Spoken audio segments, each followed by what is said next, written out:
All right, good afternoon, everyone. Thanks for coming. So we might still have a few people kind of straggling in. I heard there's a long line at registration, but we're just going to go ahead and kind of start with some kind of basics of what we're doing this afternoon and some introductions, and then we'll kind of get into things. So in case you weren't sure, this is the Wilderness and Research Limited Medicine Workshop. It's going on this afternoon. All in the right place? Okay. Yeah. This is probably better than whatever you were going to do. No, I'm just kidding. Okay, so none of the faculty here have any disclosures. We wish we did, but we don't. Our objectives here are just to kind of start with some of the fundamentals and kind of talk about what wilderness medicine is, and then talk about how you can get this started where you are in your program, wherever that may be. And we have a pretty wide range of people that are here. So that's curriculums for schools, for residencies, fellowships, whatever. And then we're going to do a bunch of demonstrations of different kinds of teaching modalities in small groups, and how we can use these to bring these back to our individual programs.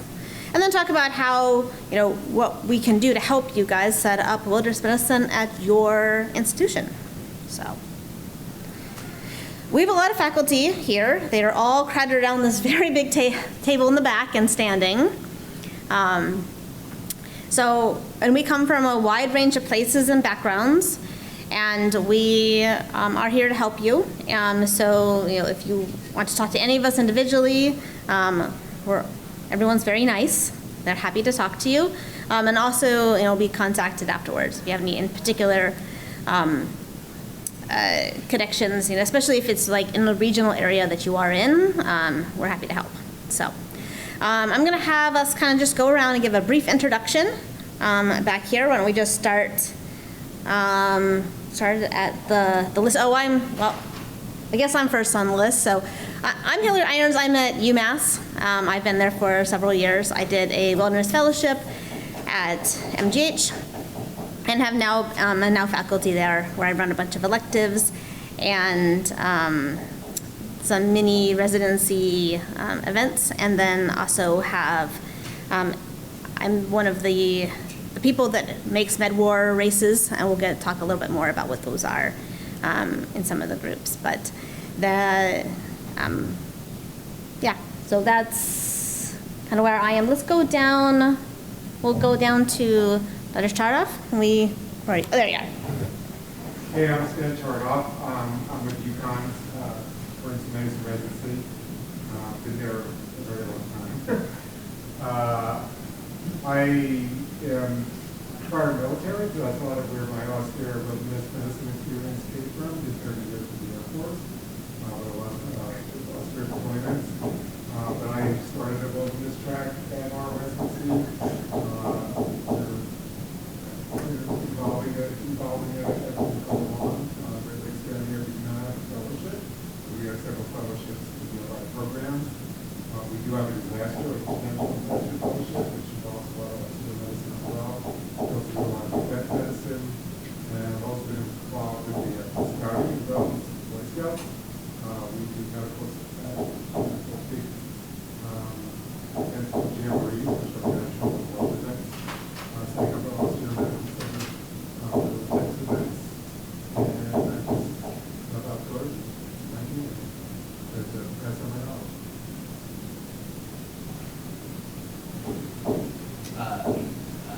I'm next. My name's Jeff. I'm one of the assistant program directors for the Creighton Phoenix SAEM residency program at Maricopa County. I also in charge of the division of wilderness medicine at UMass for our that role, and do different things with the residency as well as local high schools, and I get to work with some other people on projects here across the country. I'm Jasmine. I'm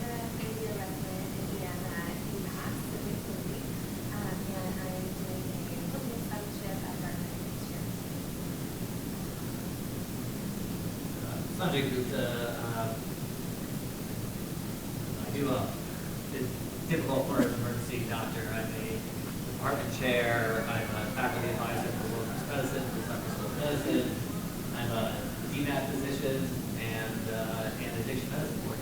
So how that all applies to this, I have no idea, but this is the most fun. So,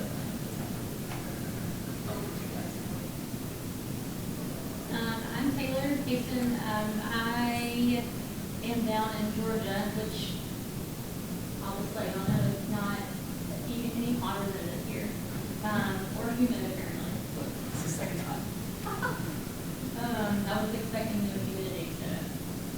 But yeah, so I run the Wilderness Medicine Fellowship down there at Medical College of Georgia. We have had several hospital name changes throughout my tenure there. And we're now well started CT Health. So still affiliated with the medical school, MCG. And yeah, we have run wilderness medicine student electives. That is where the original med board was created. So as Hillary said, she'll talk more about that, or we've all probably been involved with med board in one way or y'all know what med board is. Yeah, medical wilderness mentoring. So Dr. Ledrick and Dr. Caudell started the first one back in 2001. So it's Southeast race. We actually just had a revival and finally pulled off a race a couple weeks ago. So anyway, that originated there. Yeah, I run the fellowship. Yeah, any questions?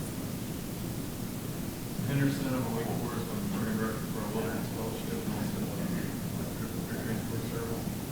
Do a lot of outdoor stuff as much as I can. Inside, but fell outdoors, they do it.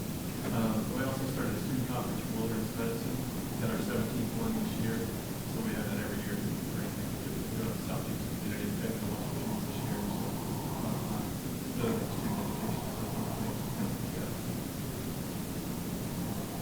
I'm Sean. I'm a second year EM resident with Jasmine at UMass.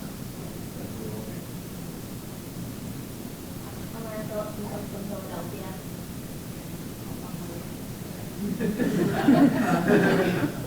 And Walt Schrading, I'm faculty at University of Alabama, Birmingham. I run the wilderness medicine program there. I focus mostly on resident and student teaching. I'll highlight some of that with our educational curriculum when I talk to you guys about that. Get a chance to meet some small groups this afternoon. And I'm the chair of our search committee, so I'm really the club will be looking for back. Job.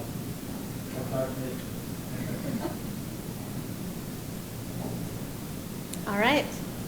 So now we want to just kind of go around the room at everyone who else is here, and we want to know a little bit about you, where you are, what level you're at, what program you're with, what you are looking to get out of this, and kind of I don't know, something fun about you, like what you like to do outdoors. So. Something interesting about yourself. Yeah, we're gonna get to know each other really well throughout the next few hours. So, started off something back there. Mine is I was on Mr. Rogers' Neighborhood when I was a kid. Really? Didn't know that. What would you do? Oh, Like what's on the side? That's really. Go ahead, you started. All right. Why don't we? Do you mind starting it off up here? Me? Yes. Yeah, I'm Megan. I'm from University of Wisconsin. I'm second year resident there, originally from Nebraska. I'm planning on doing a med flight fellowship, so I thought this would be an interesting kind of disaster medicine take on that. And it just sounded fun. So yeah, so wanted to come here. It's interesting, outdoorsy, is that what you said? Or what you like to do outdoors, or something interesting. Okay, Just yeah, I like to do like kayaking, hiking, that sort of thing. I don't know. I just like to spend pushing outside. awesome. I'm Justine. I am a soon-to-be M4 at Northeast Ohio Medical University. I spent 10 years in the Army active duty before going to that school, kind of where I found that I liked wilderness medicine. I did do a wilderness ALS class while I was 10-1, which is a lot of fun, and why I wanted to do this. And outdoors, I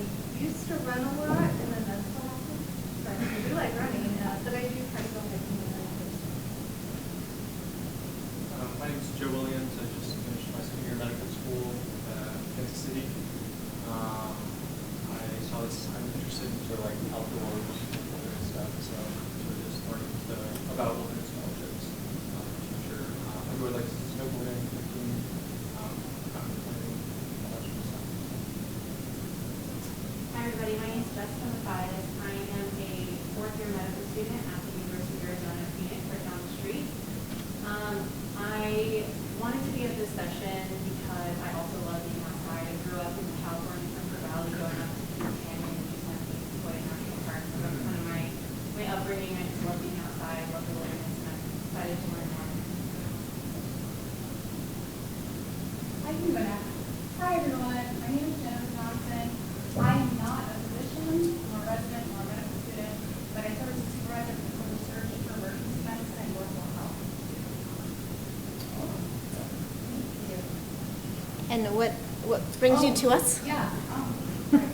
So, Dr. Sanjay Gupta, he is the chair at one of our Northwell sites in emergency medicine, and I can explain him also because I have a passion for wilderness medicine, especially like when it comes to like practice level.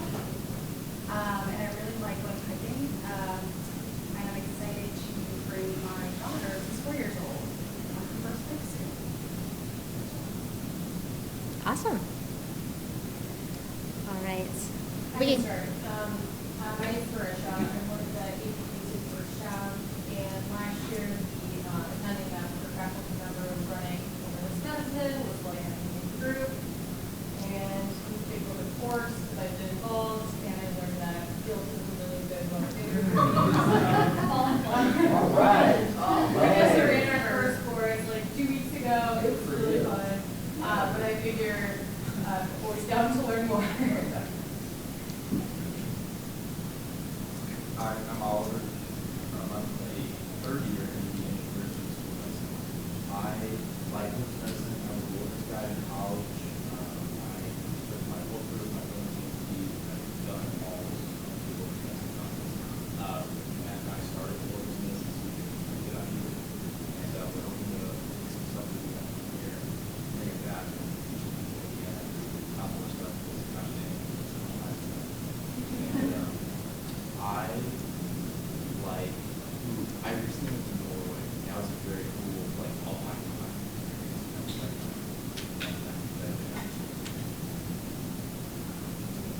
I'm Matt. Pretty much just a copy of Oliver. Third year, W, wilderness medicine SIG. Yes. I like rock climbing. Did you just go to Norway? I did not. I chose Scotland. So yeah, that's about it. I'm Carly. I'm a junior at the University of Michigan. So I have to know experience like you guys do.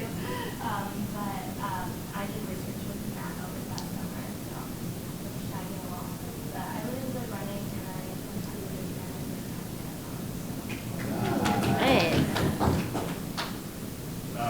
Dave Pardue. I'm faculty at Caper Valley University of Medicine Residency. I'm one of the associate directors for ultrasound. I did my residency in ultrasound fellowship at Myrtle Beach. That's kind of where I got some interest in doing wilderness medicine, more specifically dive medicine. Once we did a dive medicine elective during my third year, I got certified in a lot of diving.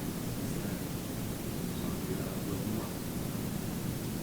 My name is Rich Kuga. I'm a first year I used to be a paramedic prior to med school, so I have an interest in pre-hospital. I work more in an urban setting, so I want to learn more about wilderness. My name's Alex. I'm a second year resident at the University of Wisconsin. I have done some help teaching the medical student courses for wilderness medicine. Done some conferences and stuff. More interested in the education side of it. I spend a ton of time outside or big rock climber. Actually with UMass for med school too, so for those friends of us, good to see you guys. And interesting, fell off my bike moving 0 miles per hour on the amputation of fingers. Good time, good. Yeah, exactly. I am Sophie. I'm an MS3 with UAD. It's one of the international medical schools down in Mexico. I've worked with a number of nonprofits, worked as a tour guide in Alaska, and so I'm just we're doing actively just immediately outside. So I thought that this would be a beautiful love travel between emergency medicine and just. Love that. All right, and I think we missed you over here. My name is Ryan Leland-Taft. I'm a resident at Loyola in Chicago right now. But before medical school and residency, I was pre-hospital paramedic and stuff. And I thought I was going to do a career in wilderness medicine, and then ended up going the whole way. So I just finished my FOM this past year. So, fun fact, I went up to Canada to see some of their parks this past year, which was awesome. Toonie, Banff, Yoho.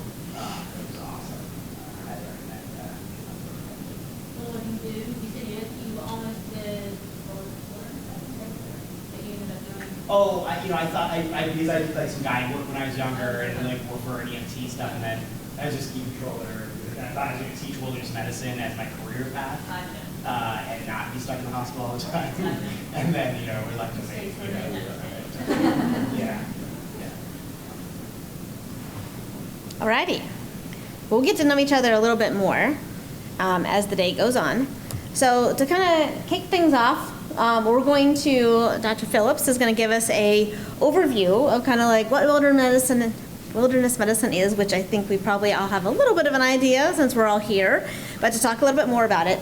And then we're going to break into basically some groups, and we'll go through all of this at the end of her talk. So, Thanks. let's take over. Perfect. So hi again, I'm Lara. I'm coming from Philadelphia. I've been faculty there for the last 9 years. This next 15 minutes is really just going to be an introduction to wilderness medicine. And as Hillary said, you all know what that is already, obviously, because you're here. But you're here to learn almost how to teach, how to convey, and most importantly, how to let others know that this is a super important field and is very applicable. And I think some of the most rewarding times for me to teach were those that those students that had no idea what wilderness medicine was, and then you just introduced them to this incredibly awesome field. So I feel really lucky to give this intro because it's normally given by my mentor, Dr. Stuart Harris, who won't be coming till tomorrow. But he describes wilderness medicine as the provision of resource-limited medicine under austere conditions. And many of you have experience already, and it can take many different forms, from expedition medicine to rural medicine, that's my son in the middle picture, to doing remote medical command. And that's actually Amit Padaki from Georgetown, former fellow in extreme environmental medicine. So in addition to understanding, why this is important, just understand its evolution in history and its applicability in multiple areas. To teach our learners that you get a unique skill set for this, and most importantly, to understand that wilderness medicine helps us gain an appreciation to become more compassionate doctors for our patients. So I did my med school and residency at Vanderbilt, and when I was there, our chairman always said there were 5 reasons for everything. You can only memorize 5. So I picked my top 5 reasons of why wilderness medicine matters. So number 1, and it's not coming up, so number 1 is this is wilderness medicine. It's represented in our past. So we were doing wilderness medicine before we even called it wilderness medicine. This picture here is an illustration of the ancient Greek physician Galen, who was a personal physician to Commodus and Marcus Aurelius. But before that, he actually treated people coming off of the arena, gladiators, and he was treating patients with his best of his ability, with the resources available, and was actually the first one to use pulse as a diagnostic aid. And the simplicity of treatment is basically wilderness medicine being practiced even before we had a name for it. Fast forward several hundred years later. Anyone know who this guy is? Yeah, I saw some. Yeah, Dr. Larry Dominique John Baron Larry, who is Napoleon's surgeon and regarded by many as the first modern military surgeon. And he developed the system of triage, which was defined as the assignment of degrees of urgency to wounds or illnesses to decide the order of treatment of a large number of patients or casualties. And their system they developed several hundred years ago is still into play today in a very similar form. But what was even so progressive about this at that time was that it gave no consideration to rank, and even if a wounded soldier was from the enemy, all were treated according to their urgency. And so it's very interesting that many of the techniques that we developed back then were still in use today. And currently, military medicine, as you're probably aware, much of what we know from wilderness medicine has derived off what we learned from our military colleagues. And they use these principles designed to reduce preventable deaths under these very extreme conditions. And in addition to trauma, wilderness medicine has prevailed in history through lessons learned in public health and disaster medicine. So in the late 1700s in Philadelphia, where I'm coming from, we lost about 10% of our population due to the yellow fever epidemic. And this illness just spread through the city rapidly, killing many people. And we learn in healthcare how to cope with these huge volumes during these historic events. And similar to Hillary, I did a wilderness medicine fellowship at Mass General Hospital in 2015. This also happened to be the year Nepal was hit with the earthquake. As part of my fellowship, I was working in a high altitude clinic, and then about 2 months into it, we got hit with this huge earthquake, and we wound up essentially evacuating our clinic post and helping with disaster relief. And so this picture here is one of the field hospitals that I worked as a site manager at to help offload the crowded hospitals in Kathmandu with perioperative orthopedic patients.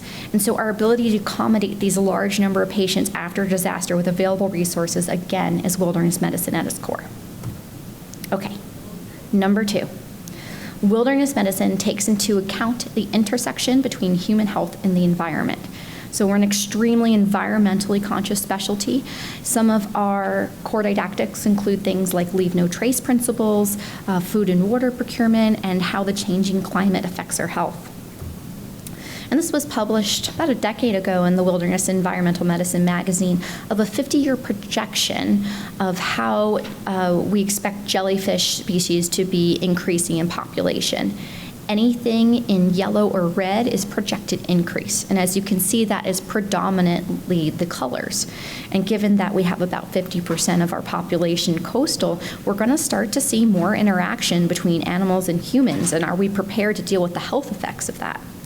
In fact, 1 year ago, I had my first stingray envenomation in Philadelphia. Drove 2 hours from Atlanta to Jefferson Center of Excellence to see us. So this is his hand here all the way to the screen. I know it's a little dark, but you can see the barb, coming out right. You can see the barb coming out right here. And here it is, it entered through his wrist and now is pointing out proximally. And if you look closely, what's so interesting about these barbs is that here's its point, but the edges are actually retroserrated, meaning they're pointing this way, opposite. And it was this very interesting biologic evolution with the stingray because naturally an animal is going to pull it out the opposite way of what came in. But what that does is the retroserrated edges cause more damage to the tissue. So if you have the availability, you actually want to pull it out in the same direction to help minimize retained spines and damage. So again, knowledge of these certain things that are very specific to the environment come into importance. Number 3, lateral thinking. So this teaches you a unique skill set in medicine.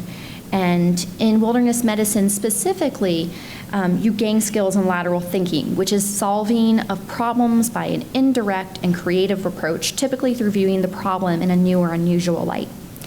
My first case I had actually in Nepal was a trekker who just said that he felt fatigued. That was all. 40 minutes away in a tea house. We went down to see him, and it was more than just fatigue. He was extremely hypoxic, about 48% on room air. And his fingernails were cyanotic, and he had he was breathing with kind of a frothy sound to it. So this is pretty late stage, high altitude pulmonary edema. The problem was it was quite late in the afternoon. We weren't going to get this guy a helicopter ride down until the next morning. Intubating someone in this type of setting is very difficult and often dangerous. We had to get him to our wall oxygen at the clinic to make him last overnight because all we have is a tiny little can of oxygen. But carrying him, every time he laid flat, he felt short of breath, so we had to figure out a way to get him what took us 40 minutes. If we were to carry him, that would take hours. Thankfully, we had this bike. And so we said, well, let's put him on and pedal him out, and we did. But it was kind of that kind of creative, non-necessarily standard approach to help solve problems that you guys probably face every day in the hospital in different situations. Ultimately, he did well. We got him on the wall oxygen. Stats came up to the 70s. He got evacuated the next day. Okay, number 4. In addition to being medicine of the past, wilderness medicine has so many incredible areas in research and education that are basically propelling us into the future. So this is just a 60-second video I want to show you of a really cool space program that they do in Hawaii. If I can get it to play.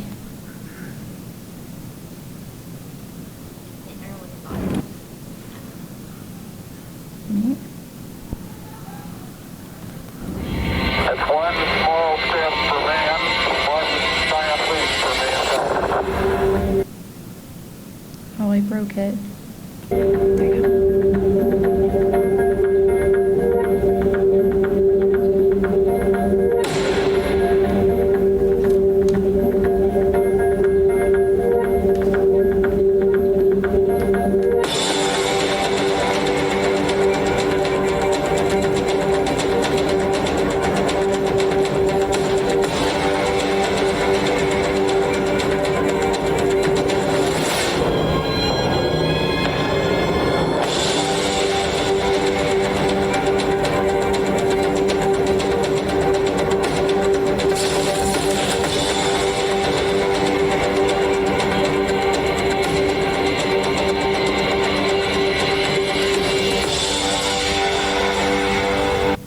So pretty cool stuff. So in addition to areas and research in the... Pretending you're on Mars. Yes. That's sort of the purpose, right? Yes, exactly. So basically it's people who are living in this the space analog in Hawaii. And I think actually there's an area in Utah too that does that to help try out different types of equipment and technology. Again, space is almost the epitome of extreme environmental extremes. But perhaps the most important reason about wilderness medicine and that we can take to our future learners is that it helps teach us to be better doctors, and that it gives us time with our patients without technology, and is almost medicine in the purest form. And during my experience in fellowship, it really brought me back to that interaction just between me and the patient, and how to use my knowledge and faculties to benefit those in need. So by now, most of you have faced so many challenges in the ER, boarding, crowding, lack of resources, and this is pervasive throughout the country. And wilderness medicine really helps me navigate these obstacles and maintain my passion and joy in medicine, and wilderness medicine education gives me an avenue to share that with others. So in summary of why wilderness medicine matters, it's ingrained in our history.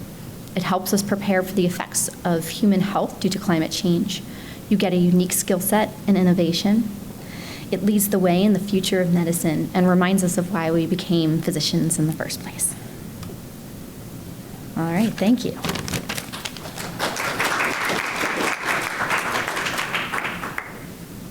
Thank you so much. All right, so what we're going to do for the rest of the afternoon here, although I'm sure most of us would prefer to be outside, unfortunately, we're going to stay inside in this room, but we're going to do our best to kind of bring up some interesting things for us all to do. This is the end of PowerPoint. We will be doing small groups from here on out. So again, as we went through before, we have a very wide range of people here and a very wide range of learners and also faculty. So what we're going to do is divide us into a bunch of smaller groups. There is an option for any faculty or anyone who wants to learn more about how to set up a program and a curriculum of their own, like actually designing that portion of it and taking it to their lead at their program, we will have kind of a separate one. It's a little bit more geared towards faculty and course directors and that sort of thing. If that is your interest, we will meet with those people separately for an hour at the back table back here where the faculty are currently sitting. And we're going to go through some topics about that if you're into that. Otherwise, for the next hour, what we're going to do is split into 3 different groups. We are going to be running some small groups that are going to go through a little bit more. They are examples of how you can teach wilderness medicine more in this type of small group environment. The 3 that we'll do first are all kind of tabletop things. We'll spend 20 minutes in each group, and we'll rotate through them all, so we'll have a chance to do all of them.